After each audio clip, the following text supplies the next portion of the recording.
본격적으로 테슬라의 네, 단점을 하나씩 그래서, 짚어보도록 하겠습니다. 네. 첫 여러분 번째. 제가 말씀드렸던 것처럼 세계 3대 자동차 시장은 중국 시장, 미국 시장, 유럽 시장 순서대로입니다. 크기 면에서. 그리고 전기차 시장으로 볼 때는 중국 시장이 압도적으로 크고 크죠. 그 다음에 유럽 시장이 크고 미국 시장이 큰 거예요. 자, 이렇게 우리가 기억을 하면은 테슬라는 전체 자동차 시장에서 중요한 세계 시장이 다 들어가 있다라고 볼 수가 있고요. 근데 이 중국 시장이 불안한 것은 뭐 여러 가지 이유가 있죠. 첫 번째 가장 불안한 거는 미중 간의 갈등들이 심화되는 것. 가장 좋지 않습니다. 제가 말씀드렸던 것처럼 테슬라의 공장인 상하이 공장의 땅 주인이 테슬라가 아니라는 거예요. 이런 역사는 저는 인류에서 처음 들어봐요. 공산주의에서는 가능한 것 같은데 네네. 테슬라의 상하이 공장의 땅 주인은 중국 공산당이라는 거예요. 그렇죠. 그렇기 때문에 언제든지 방 빼라 그러면 방 빼야 나가야 되는 되니까. 이런 상황이기 때문에 일론 머스크가 중국 정치에 대해서는 완전한 노코멘트 전략으로 갈 수밖에 없다라는 것. 그러니까 그러한 상황은 인지하셔야 됩니다. 그런데 얼마나 속이 부글부글 끓겠어요. 그러니까 바이든에게 중국하고 좀 더 친하게 지내봐 이런 얘기도 못 해요. 그러니까 네. 중국에서는 완전한 노코멘트 전략으로 갈 수밖에 없는 상황이라는 거를 테슬라의 약점으로 잡혀 있다라는 거고, 두 번째 이 그림이 되게 의미가 있는데요. 화면 좀 보시면요. 네. 이게 뭐냐면 중국 전체 자동차 시장의 등락 폭이에요. 네네. 그런데 이제 작년 하반기부터 자동차 매출이 쭉쭉쭉쭉쭉쭉, 그러니까 자동차 판매 대수가 떨어지고 떨어지네요. 있잖아요. 떨어지고 있는 것이 뭐냐면 이 경기 하방 압력입니다. 시진핑이 이제 영구 집권이 거의 결정되다시피 해서 중국 리스크가 내부적으로 해결되고 있다라고는 하지만 중국의 내수 시장이 특히 11월에 코로나가 확산이 확 됐었잖아요. 그렇게 되면서 내수 시장이 확 죽었어요. 네네. 그래서 내수 시장이 죽으면서 작년 4, 4분기 우리가 실적을 보면은 예상했던 그 판매량보다 사실 떨어졌는데 그 부분이 대부분 중국에서 온 겁니다. 이것이 올해는 그러면은 계속 떨어지겠을까 아니면 올라갈까 했는데 생각보다 올라가서 긍정적인 신호를 냈지만 뭐냐면 중국 시장이 되게 불안하다라는 거예요. 네네. 일정하게 꾸준하게 성장해주는 시장이 아니라는 거죠. 그러니까 갑자기 줄어들기도 하고 늘어나기도 하고 이거는 미중 간의 갈등에도 있지만 가장 더 중요한 것은 중국에서의 코로나로 유발되고 있는 내수 경제의 침체 그리고 중국의 전체 경제 성장률이 저하되기 시작하면서 자동차 시장 자체가 냉각기를 맞고 있다는 부분들. 작년 12월 5일자 뉴스에 하면은 상하이 공장이 일부 문을 닫았던 이야기들도 나오고 있습니다. 올해 들었으면서 이건 3월 3일자 블룸버그 보도인데 올해 1, 2월에 이상하게 중국에서의 자동차 시장이 커졌고 테슬라 테슬라의 판매량도 좀 늘었다고? 네. 테슬라의 판매도 늘었다라는 것. 그래서 사람들의 우려대로 10월, 11월, 12월 계속 축소되던 중국 시장이 그나마 반등을 기했다라는 거예요. 근데 반등을 했지만 이것이 다시 압도적인 뭐 정상화됐다라고 볼 수는 없어요. 이 중국 시장의 전체 매출 사이즈가 약해졌다라는 거는 제가 좀 이따 보여드리겠습니다. 네. 이 그림이 바로 그건데요. 업앤다운이 되게 심하다라는 거예요. 중국 시장이. 중국 시장이 안정적인 판매처가 아닐 수도 있다. 그러니까 보십시오. 지금 테슬라의 먼슬리 매출 구조를 볼 때 1, 2월에 올라갔어도 워낙 떨어진 폭이 커가지고 아직까지는 바닥 쪽에 있다라는 거죠. 그러니까 이런 부분에서 테슬라가 중국에서 되게 업앤다운이 심하다라는 부분들 그리고 지금 상승되고 있어도 이것을 조금 더 지켜봐야 된다는 것. 만약에 계속해서 1, 4분기는 이렇게 되면 좀 잘 나올 거예요. 그런데 2, 4분기에서 다시 떨어질 수도 있는 거고 이 부분을 계속해서 봐야 된다는 부분에서 테슬라가 중국에서 이제 1위 하기는 사실은 조금 글렀거든요. BYD가 너무 강력해서. 그러니까 2위라는 자리를 BYD랑 근소하게 지켜줘야 이 소식들이 계속 들려오면 그러니까 모델 2의 출현이 되게 중요한 거죠. 그렇게 들려오면 상승 압력으로 가겠지만 계속해서 테슬라가 중국 시장에서 고전하고 있다라는 뉴스가 누적되면 테슬라의 주가의 하방 압력을 받을 수밖에 없습니다. 이거는 그렇죠. 왜냐하면 지금 1, 2월 올라간 것도 여러분 보셔야 될 것들이 테슬라가 중국 시장에서 가격을 대폭 인하한 거거든요. 그렇죠. 대폭 인하해서 이게 올라간 거고 인하하면서 보조금까지 받으면서 올라간 건데 그건 뭐냐면 요번에 1, 4분기 실적을 보면은 매출은 그러니까 즉 판매 대수 딜리버리는 아마 줄어들지 않고 되게 상승했을 거예요. 이걸 월가에서 어떻게 평가할지 모르겠지만 물론 1, 4분기 때 실적 발표할 때 제가 미리 저희도 거의 생방 준하는 식으로 1, 4분기 발표 때 제가 예측하는 것과 월가가 예측하는 것 그리고 실제로 나왔을 때 반응 제가 세 개를 다 비교를 해드리겠습니다. 네네. 많은 이윤율 하락 압력을 받는 거죠. 지금 그렇죠. 미국에서도 그렇고 중국에서도 양대 두 개의 거대 시장에서 테슬라의 딜리버리 자동차 판매 대수는 증가하고 있지만 가격을 낮춰줬기 때문에 마진 레이트가 지난 4, 4분기 때 나왔던 그런 어마어마한 놀라운 24%가 만약에 20%대로 떨어진다든지 18%로 떨어지면 이거는 평가에 따라서 월가 일부에서는 이걸 부정적으로 평가를 할 거고 그럼 기관 투자자 같은 경우에는 실망하게 될 거고 이렇게 되면 주가가 내려갈 수도 있습니다. 그래서 이런 부분들은 지난주에도 저희가 뉴스 기사 하나 가져왔지만 그런 이 마진이 떨어질 거기 때문에 투자 의견을 하향하겠다라고 한 데도 실제로 몇 군데 있었습니다. 네네네네. 그래서 이 부분들을 보실 필요가 있다라는 거고요. 네. 2023년에는 그런데 이제 예측을 하기로는 네. 그러니까 전기차의 판매가 플러그인까지 포함해서 그리고 수소차는 뭐 거의 뭐 안 팔린다고 보니까 2022년에 판매됐던 게 600만 대가 넘어요. 네네. 그러니까 전기차만입니다, 여러분. 그러니까 전기차가 600만 대가 팔리는 시장이에요. 어마어마한 시장인 거라는 거고요. 그리고 2023년에 예상되는 것이 거의 900만 대에 육박하고 있어요. 자, 여기에서 마켓쉐어를 테슬라가 얼마나 가져올 것인가. 되게 중요한 뉴스가 될 거라는 거고 중국 시장이 얼마나 중요한지 여러분들 이 크기에 놀라실 거예요. 850만 대가 팔린다라는 것은 압도적으로 1위인 시장이에요. 큰 시장. 네, 가장 큰 시장이라는 거고 이 큰 시장에서 왜 매출 마켓쉐어도 중요하냐면은 당장의 분기별에 있어서의 마진율도 중요하지만 내일 얘기할 테슬라의 장점. 을 얘기할 때 그러면서 제가 현대차의 전략을 비판할 거고 메르체스 벤츠라든지 폭스바겐의 전략을 비판할 거예요. 그러니까 전기차 전략을 쉽게 얘기해서 고 이윤을 내는 지금 큰 차 SUV 위주의 네. 전기차를 만들고 있는 것 고각 사양의 아이오닉 6 낸 거 저는 결정적 실수라고 봐요. 그래요? 가격을 올려가는 차를 만드는 게 아니라 테슬라가 여러분 잘할 때 가장 칭찬받을 건 뭐냐면 가격을 정말로 저렴하게 만드는 모델 2를 내놓을 때 주가는 확 올라갈 겁니다. 그 이유도 제가 테슬라의 장점을 말할 때 분명하게 말씀을 드릴게요. 내일 말씀을 드리겠습니다. 베론스도 분석하고 있지만 올해 상반기 1, 2월에 테슬라만 올라간 것이 아니라 매출이 BYD도 올라갔어요. 그러니까 BYD의 이 강세가 너무 크고 사실 제가 현대 기아차 다니시는 분들 몇 분, 두 분 만나서 뭐 두 분 얘기밖에 아니기 때문에 대단한 얘기는 아닌지 그분들이 BYD를 분석했을 때는 현대 기아차는 도저히 만들 수 없는 거다. 이 가격에 이 정도 퀄리티. 이 가격에 이 정도 퀄리티는 나오기 어렵다. 현재 당분간은. 그 정도로 퀄리티도 괜찮으면서 가격대가 저렴한 BYD는 사실은 대단히 막강한 전기차 기업이라고 볼 수가 있고 테슬라가 궁극에 대결해야 될 지점은 BYD에 있다고 저는 생각을 하고 있어요. 그렇기 때문에 BYD하고의 어떤 대결 구도에서 테슬라가 지금 뒤처지고 있는데 이 뒤처지는 갭의 폭을 얼마나 줄여낼 수 있는가 이 대단히 중요하다고 볼 수 있습니다. 네. 테슬라의 그 중국에서의 가격 할인 정책이 어느 정도 좀 먹혔지만 하지만 이것들이 또 다시 웨인스 줄어들고 있다라는 거거든요. 그러니까 프라이스 컷의 부스트가 있었긴 하지만 천천히 다시 줄어들고 있다라는 건 뭐냐면 별로 안 좋은 뉴스예요. 처음에 프라이스 컷 했을 때 초기에 좀 1, 2월에 많이 팔았는데 그 효과가 다시 줄어들고 있다라는 거거든요. 이런 부분들도 사실은 중국에서 쉽지 않다라는 거고 저는 모델 2가 나오지 않는 이상 중국 시장에서 테슬라가 BYD를 추격하는 것은 이론적으로도 그리고 현실적으로도 매우 어렵다고 보고 있습니다. 그래서 멕시코 공장의 빠른 준공과 모델 2의 그 생산 그리고 지금 지난번에 말씀드렸던 것처럼 상하이 공장이 2주 휴가에 들어갔잖아요. 2주 휴가에 들어가는 이유는 앞으로의 그 우리 지난 시간에 얘기했던 새로운 생산 공정을 위해서도 휴가에 들어갔지만 스페큘레이션이 나오는 것들은 여기에서도 모델 2가 생산되기 위해서라도 라인 교체 작업을 지금 하고 있다. 근데 테슬라의 가장 큰 장점은 우리가 무인 운반 차량 제가 말씀드렸던 이것으로 연결되어 있던 컨베이어 벨트가 쪼개져 있기 때문에 테슬라는 컨피그레이션만 소프트웨어적으로 바꿔주면 모델 3가 만들어져 있던 일반 공정에서 일부를 빼내서 모델 2도 만들 수 있습니다. 그런 부분에서 상하이 공장이 지금 2주간 휴업 들어가는 것은 중국 시장에서 만들어내기 위해서 모델 2의 출시를 땡기기 위해서라는 스페큘레이션도 있고 또 하나는 어차피 생산 공정에 전체적인 변화가 필요한 거니까 효율성을 높이기 위해서 비용을 절감시키기 위해서 이런 부분이라는 걸 좀 보실 필요가 있습니다. 그러니까 첫 번째 제가 이제 말씀드렸던 단점, 중국 시장에서의 결정적으로 강력한 BYD라는 경쟁자가 있다라는 것, 그리고 중국의 내수 시장이 그렇게 지금 썩 좋지 않은 상황이라는 것. 그렇죠. 그럼에도 불구하고 전기차 시장은 전체 시장은 자동차 시장은 줄어들 수 있지만 그래도 전기차 시장은 꾸준히 올라가고 있는 850만 대가 올해 팔릴 거라고 예상되고 있는 여러분들 테슬라가 작년에 전체 140만 대밖에 안 돼요. 네.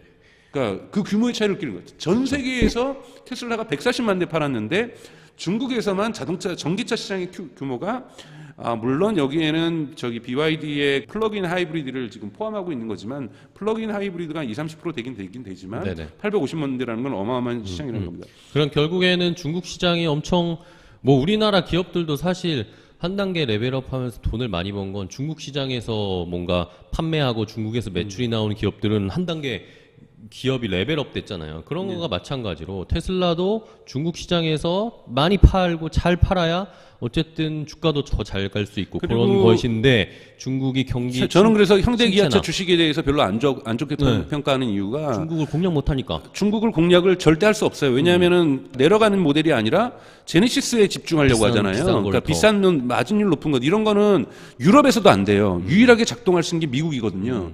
근데 이제 미국 시장만 바라보면 안 되는데 그렇죠. 너무 미국 시장에 집중한 이거는 단기 성과는 좋아요. 왜냐하면 매출이 나올수록 마진율이 좋으니까 매출의 액수도 좋아지고 그러니까 작년에 매출이 되게 좋았잖아요. 이거는 단기성인 거예요. 만약에 거기에서 경쟁자가 나와서 다른 판을 만들어 버릴 경우에는 현대차는 맥을 못 쓰게 돼 있어요. 현대기아차가 출구 전략은 저희가 한번 애플카 하겠지만 애플카의 대리 생산 기업으로서의 현대차나 기아 특히 기아차의 가능성은 여전히 남아 있기 때문에 이런 소식이 조금 희소식으로 들릴 수 있겠지만 저는 중장기적으로 현대기아차의 주가는 펀더멘탈 자체가 좋지 않다고 보고 있습니다. 네. 일단은 첫 번째 중국 시장에서 테슬라가 BYD라는 경쟁자를 이길 수 있을까? 이길 수 있을까? 그리고 또 하나는 중국의 내수 시장이 전체적으로 안 좋아지면서 자동차 시장이 좀 침체될 것 같다. 물론 전기차 시장은 계속해서 성장하고 있지만 근데 이것이 전기차 시장에도 타격을 줄 경우에는 문제가 심각해진다. 그리고 오케이. 또 하나는 중국 시장의 세 번째 요인은 모델 2가 언제쯤 나올 것이냐. 그러니까 너무 오래 끌면은 중국 시장에서 테슬라가 BYD와의 격차가 더욱더 심각해질 수가 있다는 거죠. 이 심각해진다는 뉴스가 나올수록 테슬라의 주가는 하방 압력을 받을 수밖에 없다. 좀 이런 말씀을 세 가지 정도로 요약해서 말씀드릴 수 있을 것 같고요. 첫 번째 중국 시장을 한번 정리해봤습니다. 첫 번째 단점으로. 자, 두 번째는 뭡니까? 미국 시장이 또 단점일 수 있어요. 이번엔 미국 시장. 네네. 또 그 다음으로 큰 시장. 지금 이 BBC도 보도를 하고 있는 것처럼 BBC가 어제 제가 이거를 스크린샷을 떴으니까 5 days ago니까 하여튼 얼마 전 뉴스죠. 계속해서 프라이스 컷을 하고 있어요. 네. 그러니까 프라이스 전쟁이 게릴라 전쟁이 한 번으로 끝난 게 아니라 더블 지금 프라이스 컷으로 들어가고 있는 거거든요. 한 번 더 내렸죠. 한 번 더 내린 거잖아요. 한 번 더 내리는 겁니다. 이게 뭐냐면 계속해서 부스팅을 하기 위해서 인위적으로 스티뮬레이션 시장을 자극하기 위해서 판매를 촉진하기 위해서 계속해서 가격을 내려주는 건데 물론 테슬라의 놀라운 점은 프라이스를 커팅할 수 있다는 것 자체는 그렇죠. 전 세계에서 유일한 전기차 기업이에요. BYD도 프라이스 커팅은 잘 못합니다. 왜냐하면 마진율이 겨우 10% 그런 저가형 차를 만들면서 BYD의 놀라운 점은 10%대의 마진율을 남긴다라는 거 부분에서 BYD는 거기도 하나의 미라클이라고 전 보고 있어요. 미라클이라고 보고 있는데 24%의 마진율을 갖고 있으니까 프라핏 레이트를 가지고 있으니까 테슬라는 프라이스 컷을 할 수가 있는 거잖아요. 즉 범위가 넓은 거죠. 네, 넓은 거죠. 이거는 좋은데 이렇게 두 번씩이나 내려야만 하는 이유는 뭐냐면 무언가 판매가 부진하다라는 이야기를 볼 수가 있다라는 거죠. 그래서 두 번을 내려서 부스팅을 계속 하고 있다라는 거예요. 근데 이거는 뭐냐면 결국 1사분기 때 테슬라의 마진율이 24%는 기록할 수 없다라는 걸 정의해주고 있다라는 거예요. 또 하나의 문제인데요. 그러니까 가격 인하는 이윤율 하락으로 이어질 수밖에 없다라는 거고, 이 부분이 이제 미국 시장에서의 문제점들, 좀 계속해서 가격 인하 하방 압력을 받을 수밖에 없다. 특히 이제 지금 미국 시장은 되게 독특하죠. 리세션이 올 거라고 경기 침체가 올 거라고 전문가들은 다들 진단하는데 노동 시장 같은 경우에는 고용이 실업률이 계속해서 줄어들고 있는 예상하기 어려운. 그렇기 때문에 인플레이션이 계속해서 지속될 수 있고 계속해서 이자율이 올라갈 수 있는 지금 노동시장 때문에 그렇게 되는 거잖아요. 그래서 그런 부분들이 있긴 했지만 이자율이 올라간다는 건 또 하나의 안 좋은 점은 뭐냐면 미국은 우리하고 한국하고 다르게 거의 다 신용 자동차 구매입니다. 그렇죠. 대출을 받아서 차를 삽니다. 그러니까 한국은 그래도 돈 좀 있으신 분들은 현금으로 다 내고 사거나 50% 내고 사거나 뭐 70% 내고 사거나 이런 경우들이 많은데 미국은 거의 대부분이 대출을 받아서 은행에서 대출을 받아가지고 자동차를 사는 거거든요. 근데 이 은행 대출이 이 변동성 금리이기 때문에 계속해서 올라가요. 그러면 보십시오. 연준이 이자율을 계속 올린다는 시그널을 주면 사람들이 자동차 사는 시기를 자꾸 늦출 수밖에 없다라는 거예요. 그래서 작년보다 더 심각한 것은 올해 자동차 사는 사람들이 더 줄어들 수 있다라는 거예요. 물론 노동시장에서 계속해서 안정된 고용을 갖고 있기는 하지만 물가가 계속 오른다라는 것은 실질 임금이 낮아진다는 것이기 때문에 미국 시장이 지금 두 번째 문제는 테슬라의 이윤율 하락 압박이 있다는 거고 두 번째는 높은 이자율, 이자를 높은 올리는. 이자율에 의해서 자동차 구매 자체가 시장 자체가 축소될 수 있다. 전체 자동차 시장 축소가 이루어질 수 있다라는 거죠. 이런 부분에서 이건 테슬라에게는 안 좋은 단점. 근데 이 두 가지를 얘기하는 거에서 지금 미국 시장, 중국 시장의 특징은 뭐냐면 테슬라 자체가 이건 못해서가 아니라 시장이 어려운 거예요. 그러니까 시장이 어려운 거지. 제가 테슬라의 단점이라고 했지만 사실 도전이라고 볼 수도 있는 거예요. 네. 뒷부분은 조금 단점인데 앞에 두 가지는 사실은 도전이죠. 그러니까 시장의 조건이 항상 좋은 조건, 즉 불마켓처럼 파지티브하고 금리도 낮고 옵티미스틱하지 않다라는 것. 그쵸. 이런 부분들이 의해서 테슬라가 지금 도전을 겪고 있다는 부분인 거고요. 이제 세 번째로 넘어가면요. 네. 전체적으로 이건 또 아까 전에 말씀드렸던 거 똑같은 거죠. 미국만이 아니라 유럽 또한 경기 침체라는 거예요. 유럽 같은 경우 특히 전쟁까지 이루어지고 있다는 그쵸. 거예요. 전쟁이 이루어지면서 테슬라는 직접 광고는 안 하고 있지만 사람들이 럭셔리 굿에 대한 수요가 확실하게 줄어들었어요. 그러니까 사치제. 근데 물론 자동차는 사치제가 아니라 뭐 유럽이나 미국이나 뭐 이런 데서는 기본제죠. 기본적으로 있어야 되는 거지만 고가 상품군이죠. 그쵸. 고가 상품군에 대해서 사람들이 지출을 줄이고 있다는 부분에서 올해 경기 침체가 특히 유럽 같은 경우도 대단히 강하고 한국도 사실 조금 경기 침체의 전운들이 좀 느껴지잖아요. 네네. 그리고 이건 중국은 말할 것도 없고 물론 아무리 시진핑의 리스크가 해소되고 중국이 터닝하면서 정책을 경기 부양을 터닝하면서 하려고 뭔가 개방하려고 다시 개방하려고 하고 다시 화해의 제스처를 쓰고 있지만 전혀 지금 미중 간의 갈등을 해소될 국면을 보이고 있지 않고 미국은 이미 진입을 했죠. 갈등의 그렇죠. 국면으로 진입을 해버렸기 때문에 법안 사인까지 다 하고 있는 상황이기 중국을 때문에 배제하기로 했죠. 네, 그래서 특히 반도체라든지 AI와 관련돼서 이런 부분들은 심각한 상황이기 때문에 이러한 경기 침체 국면이 그리고 베어 마켓에 지속되고 있는 것 테슬라가 갖고 있는 또 도전이고 단점일 수 있는 거죠. 주식이 갖고 있는. 이건 근데 누구나 갖고 있는 거라고 얘기할 수 있지만 그래도 거론을 해야 될 부분이라서 얘기를 하는 건데 재밌는 거는 이 표예요. 여러분 이거는 진짜 외워두셔야 되는 표입니다. 이게 뭐냐면 테슬라의 넷 인컴이에요. 우리 테슬라의 주가가 언제부터 뛰었습니까? 2019년부터 뛰었어요. 모델 3가 양산 체계를 가지면서 저 뛰었는데 근데 테슬라가 그렇다고 해서 돈을 번 건 아니에요. 돈을 언제부터 법니까? 2021년부터. 2021년부터 버는데 언제부터? 2021년 3, 4분기 때부터 확 뛰기 시작하는 거예요. 네. 이게 뭐냐면 넷 인컴이니까 이때부터 이거는 순수 순이익이잖아요. 그러니까 순이익이 계속해서 증가하고 있었다라는 부분들이 뭐냐면 이때부터 뭔가 대량 양산 체계를 갖고 있었다라는 거죠. 이 부분들이 이제 앞으로 계속 유지될 것인가. 근데 만약에 이 그림이 뭐 중간에 3, 4분기 때는 꺾이긴 하지만은 다시 한 번 또 꺾인다. 많이 하락한다. 이러면 이제 부정적인 영향을 받을 수밖에 없다라는 거고요. 근데 요 그림은 뒷부분에서 또 제가 다시 한번 비교를 할 거예요. 장점 때 이 넷 인컴하고 사실은 생산량하고도 관계가 있어요. 그러니까 앞으로 테슬라는 생산량을 높이면 높일수록 규모의 경제 효과를 보게 되면서 넷 인컴이 올라갈 가능성이 높습니다. 그래서 넷 인컴을 보면서 테슬라의 주가가 어떻게 상관관계를 가질지를 지켜보는 것 앞으로 이 부분이 되게 중요한 거기 때문에 그렇기 때문에 제가 아까 초반에 말씀드렸던 중국하고 미국은 이 넷 인컴을 하락시킬 거라는 거예요. 왜냐하면 프라이스 커팅을 했고 프라이스 커팅을 많이 했기 때문에 그쵸. 하나 했을 때 넷 인컴은 떨어질 수밖에 없는 거잖아요. 그래서 경기 침체가 오면은 매출이 주는 거고 경기 침체 때 부스팅을 하기 위해서 프라이스 커팅을 하게 되면은 넷 인컴이 줄어드는데 사실 테슬라의 주가를 앞으로 부양할 제가 아까 말했던 스트롱 파이낸셜 펀더멘털이 테슬라의 주가를 부양할 겁니다. 그러니까 스토리가 아니라 스트롱 파이낸셜 펀더멘털. 그럼 스트롱 파이낸셜 펀더멘털이 가장 중요한 게 뭐냐? 매출보다 더 중요한 것은 넷 인컴입니다. 그렇죠. 프라핏 레이트를 구성해 주는 거니까요. 그래서 이 넷 인컴이 하락 압력을 받는 중국 시장과 미국 시장에서의 프라이스 커팅, 매출 수준은 높이겠지만 그래서 이 부분을 보고 근데 절대량 부분에서만 유지를 해줘도 어느 정도는 좋게 볼 거라고 저는 생각해요. 저는 좋게 볼 겁니다. 그러니까 프로핏 레이트는 떨어져도 넷 인컴의 절대량 정도는 매출이 증가하면 또 유지될 수 있거든요. 그래서 이런 부분들 지표들을 보면서 앞으로 1, 4분기 끝나고 이거 넷 인컴과 테슬라 주가의 상관관계 이런 것들을 살펴볼 거거든요. 그래서 이런 것들을 계속 보면서 새로운 매트릭스를 찾으셔야 돼요. 테슬라를 투자하시려면 테슬라가 자율주행할 거야. 이건 이제 끝난 거라고 저는 생각이 들고요. FSD를 갖다가 구독경제로 만들어낸 거 이런 건 잘한 거예요. 이런 것들은 넷 인컴을 올려냅니다. 왜? 소프트웨어 소프트웨어이기 때문에 그쵸. 소프트웨어의 마진율이 좋거든요. 그쵸. 그래서 넷인컴을 어떻게 만들어내는가에 대한 넷인컴을 계속해서 지켜보는 이러한 새로운 매트릭스를 가지면서 테슬라의 주식을 팔로잉하는 게 되게 중요하다는 말씀을 좀 드리고 싶고요. 네. 이렇게 경기 하락 국면에서도 그다음에 테슬라의 가장 큰 단점, 이거는 단점이에요. 근데 이걸 어떻게 극복할 건지는 이펙트. 장점에서 제가 말씀을 드릴 건데 네. 네트워크 이펙트가 없다라는 건, 네트워크 이펙트라는 건 뭐냐면 강정수는 아무것도 하지 않았는데 강정수하고 똑같은 제품을 많이 쓰는 사람이 늘어나면 늘어날수록 강정수의 유익이 커지는 거죠.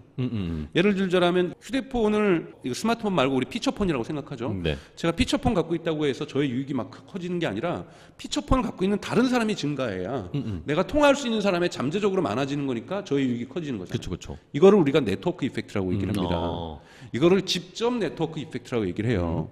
그런데 간접 네트워크 이펙트도 있어요. 뭐죠?